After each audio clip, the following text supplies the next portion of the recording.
Today's video is a variation of the exercise we did in video 43 and 44. So we're still working with the dancing lemon skate idea, but this form is basically a form that consists of two lines. We start off by creating a loop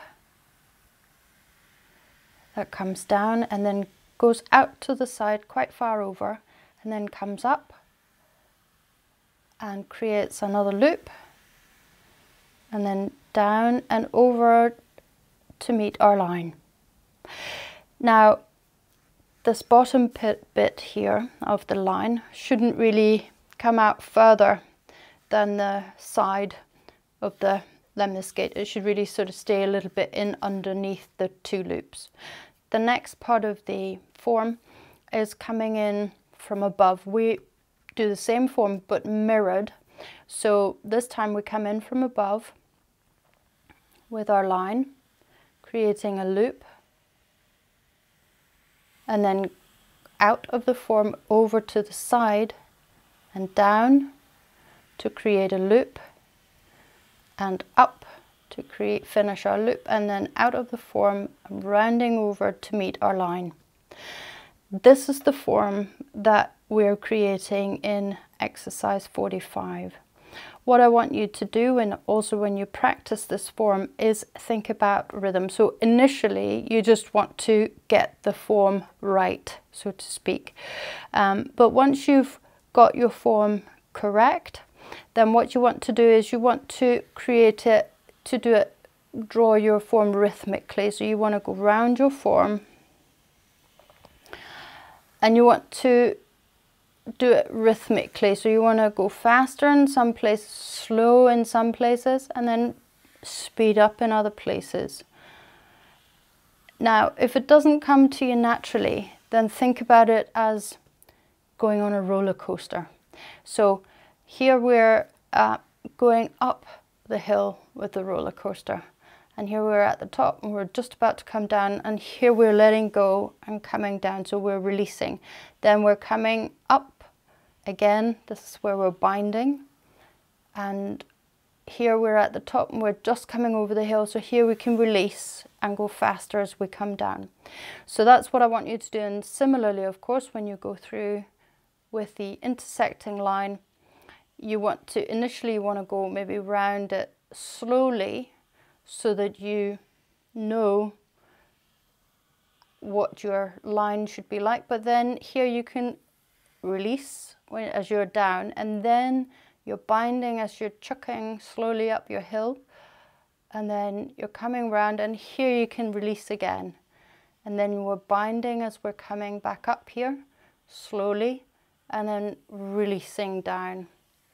So make sure that you practice the rhythmic drawing of this form as well once you get it right. Now it can be a little bit tricky to get this form correct, and one of the things that I would say is that you should have just drawn this so that I can show you. So what you should do is you should go from left towards right.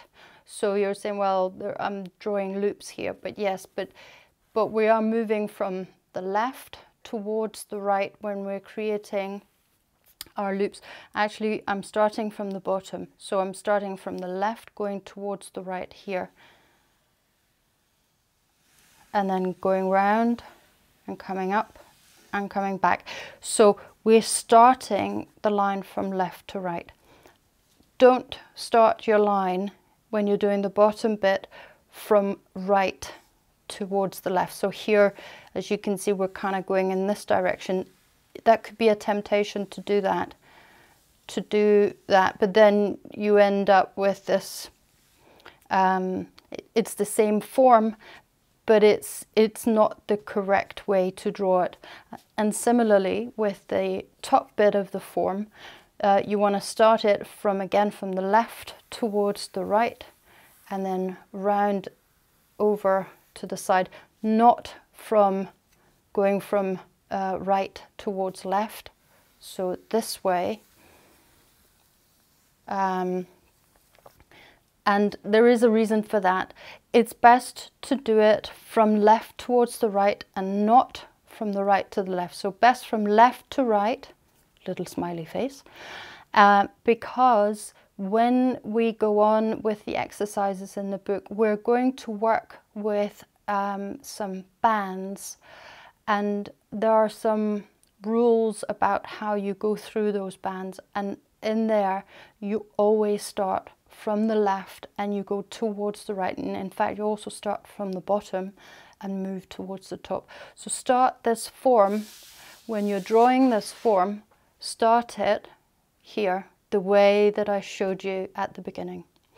That's all for this week. I'll be back next week with a new form drawing exercise for you.